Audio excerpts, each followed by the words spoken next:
Ini ada pertanyaan dari Ibu Maimunah.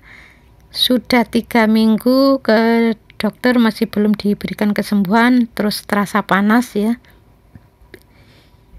Ini bisa dilihat di video yang lalu ya, kalau dokter itu mengatakan skabies. Jadi penyebabnya apa? Nanti bisa dilihat di video yang lalu. Terus mengenai gatal-gatal di kaki sebelah kanan, kesemutan.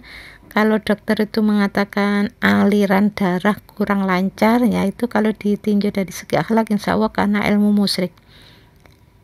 Jadi untuk penyembuhannya ya harus ilmu musyriknya itu dikeluarkan. Yang bisa mengeluarkan ilmu musyrik itu ya hanya Allah. Jadi mohon saja pada Allah untuk dilepaskan.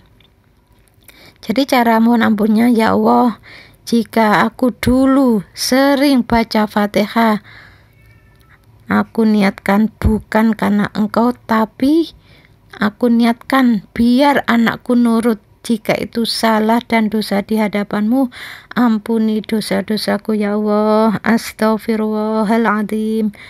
Ya Allah, lepaskanlah ilmu musyrik yang ada di dalam tubuhku. Ya seperti itu doanya. Jadi setiap hari ya baca surat Waqiah ya seperti biasa. Kalau dulu niatnya untuk rezeki lancar, sekarang dirubah. Niatkan lillahi ta'ala, setelah itu berdoa pingin rezeki lancar ya doa saja, gak apa-apa. Jadi setiap hari kita baca Quran, berarti setiap hari kita mengantongi amal soleh. Kalau amal solehnya itu banyak, terus imannya juga bagus, itu sudah cukup modal untuk dikabulkannya doa. Sebenarnya ya sudah dijelaskan dalam Al-Quran itu, aku kabulkan doa orang yang beriman dan beramal soleh. Keterangannya ada di situ. Jadi kalau orang itu setiap hari baca Quran diniatkan untuk duniawi, biar rezeki lancar, biar sehat, yaitu kelihatannya dari luar, kelihatannya tuh seperti banyak amal solehnya. Kenapa? Setiap hari baca Quran terus merasa ini amal solehnya sudah banyak. Padahal di hadapan Allah itu kosong. Ya kalau sudah kosong di hadapan Allah nggak dapat apa-apa, terus pingin doa terkabul ya itu mudah sebetulnya. Amal soleh dan iman yang bagus itu sudah cukup modal dikabulkannya doa.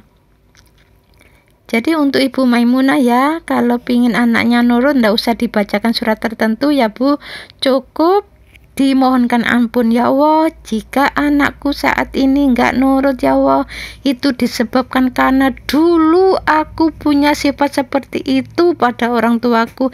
Jika itu salah dan dosa di hadapan-Mu, ampuni dosa-dosaku ya Allah. Astaghfirullahaladzim. Ya Allah, sifat yang kurang baik itu jangan Engkau turunkan kepada anakku ya Allah. Putuskanlah ya Allah, jangan Engkau turunkan ke anakku. Astaghfirullahaladzim. Jadi doanya seperti itu ya. Jadi kalau pingin anak nurut itu ndak usah dibacakan surat tertentu, beristighfar, mohon ampun, terus berdoa seperti tadi ya. Itu ya insya Allah ya anak itu akan nurut kembali. Ya maksudnya Allah itu diberi anak seperti itu, maksudnya biar ingat kalau dulu itu punya kesalahan seperti itu. Nah ini ditunggu sampai berpuluh-puluh tahun ya, kok belum mohon ampun, akhirnya sifat seperti itu ditempelkan ke anak. Maksudnya Allah ya masih ingat apa enggak ya, masih mau mohon ampun apa enggak ya, masih sadar apa enggak ya, karena enggak tahu ya akhirnya ya malah dibacakan surat tertentu. Kalau dibacakan surat tertentu itu malah jin itu masuk, malah mendapatkan ilmu musyrik orang yang baca itu. Jadi orang yang baca itu kalau setiap hari baca niatnya untuk anak supaya nurut, itu bertahun-tahun mengamalkan seperti itu, jin itu semakin banyak, semakin numpuk di dalam tubuh orang yang baca tadi, itu semakin sulit nanti. Kalau sakit itu semakin berat. Jadi cara mohon ampunnya seperti itu tadi ya. Ini ada pertanyaan dari Bapak Darmo di Cilacap. Sudah 5 tahun batuk belum sembuh. Memang disinilah kekuatan Allah Ta'ala itu dimunculkan. Jadi siapapun tidak akan mampu kalau Allah itu sudah berkehendak. siapapun, saya juga nggak akan mampu. Jadi saya di sini hanya memberikan solusi untuk ke jalan Allah. Jadi sebelum batuk, siapapun itu biasanya dimulai dari nada tinggi. Jadi nada bicaranya itu tinggi. Itu satu ya, harus digarisbawahi. Kalau bicaranya enak ya insya Allah ya tidak akan batuk. Kalau bicaranya nyantai, biasanya yang kena batuk ini rata-rata kalau bicara itu memang nadanya tuh tinggi, menggebu-gebu. Iya, Kalau bicara nadanya nggak tinggi kan, iya, ada apa? Kan beda. Kalau bicaranya nyantai dengan pasangan, dengan anak, dengan teman, pokoknya dengan siapapun, kalau bicaranya nyantai, insya Allah tensinya normal. Terus yang namanya adrenalin itu tidak menggebu-gebu, itu jadinya ya tidak terlalu tinggi. Akhirnya ya tensinya jadi normal, tenggorokannya nggak kena erosi, radang, robek, ya seperti itulah. Orang yang batuk terus-menerus itu memang diawali dari nada bicaranya yang terlalu tinggi dan sering ngomel. Kalau pingin hilang batuknya, kalau bicara nadanya yang nyantai. Ya dengan siapapun pokoknya harus nyantai. Yang kedua, jangan sering ngomel.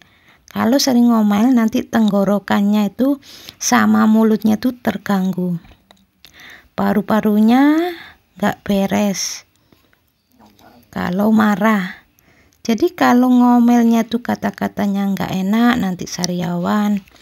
Kalau ngomelnya tuh biasa-biasa saja, nanti tenggorokannya itu radang. Tapi kalau marah nanti paru-parunya nggak beres. Ya gitu-gitu aja. Jadi siapapun pemirsa saat ini yang lagi sakit, ayolah berjanji pada Allah, ikrar.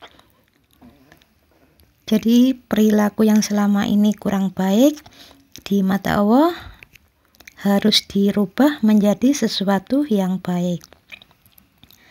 Nasihat itu memang baik. Jadi menasehati itu baik, tapi kalau memberikan nasihatnya itu dengan marah, itu ya jadinya yang nggak baik. Nasihatnya baik, marahnya nggak baik. Jadi punya dua nilai nanti di hadapan Allah. Misalnya berhitung, menulis, itu betul sebetulnya, tapi tulisannya nggak bisa dibaca. Nah, jadinya kan nggak dapat nilai. Nasihatnya baik, tapi marahnya nggak baik, ya akhirnya nggak dapat nilai di mata Allah. Jadi kalau menasihati siapapun ya harus dengan cara yang baik, jangan marah-marah. Jadi kisah dari Bapak Darmo yang batuk selama 5 tahun setelah memperbaiki akhlak, alhamdulillah diberikan kesembuhan oleh Allah Ta'ala. Jadi awal mulanya batuk itu memang diawali dari nadanya yang tinggi. Ya itu harus diingat ya. Jadi kalau pingin normal kembali, sembuh dari batuknya, kalau bicara jangan dengan nada tinggi, terus jangan sering ngomel.